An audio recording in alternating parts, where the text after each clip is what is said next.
Okay, let's have a look at the Doppler effect and how the velocity of either the listener or the device that produces the sound is altered relative to its speed. So if we consider a normal wave, okay, so we've got the median points here, here is a nice sine wave. Because the person or the listening device is moving towards, we're actually going to hit that wave front before it actually was supposed to arrive if it was stationary. So really the waveform is going to be distorted like here. So this section in here, that little distance in there, is the distance that the listener or the wave source has actually moved. So if this was the original wavelength here, the wavelength is actually reduced now. It's become smaller.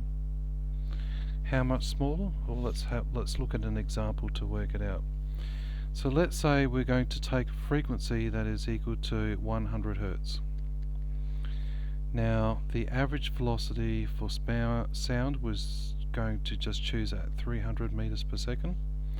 So wavelength is equal to velocity divided by frequency. If I rearrange the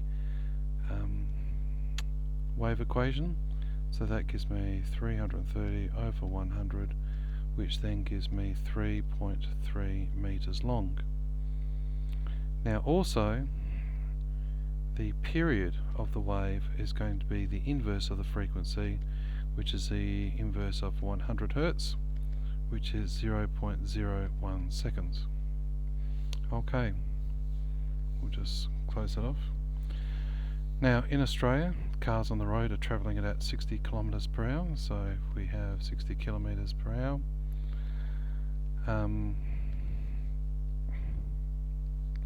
if I divide that by 3.6, that will give me 16.7 meters per second.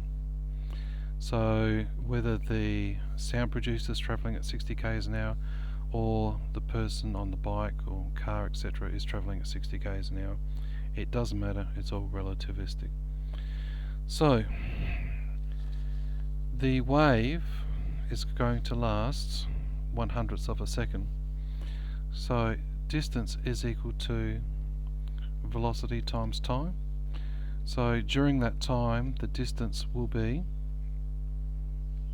16.7, which is the traveller, times by the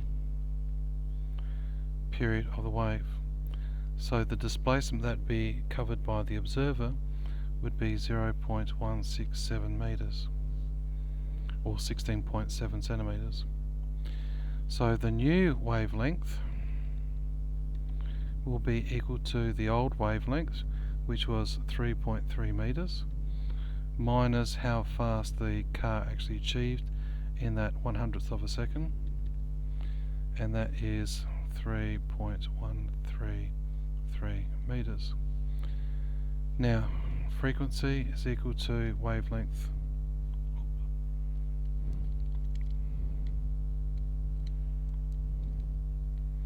Frequency is equal to velocity divided by wavelength, and the speed of sound is still unchanging.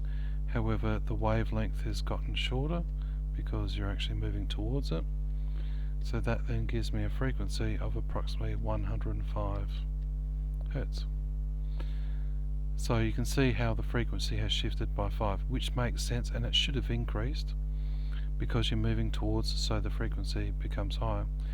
I could actually go back and do this calculation if I was moving away. However, in the minus it actually becomes a positive, and the deviation is 5, so you can guess the answer is going to be roughly about 95. And that's it.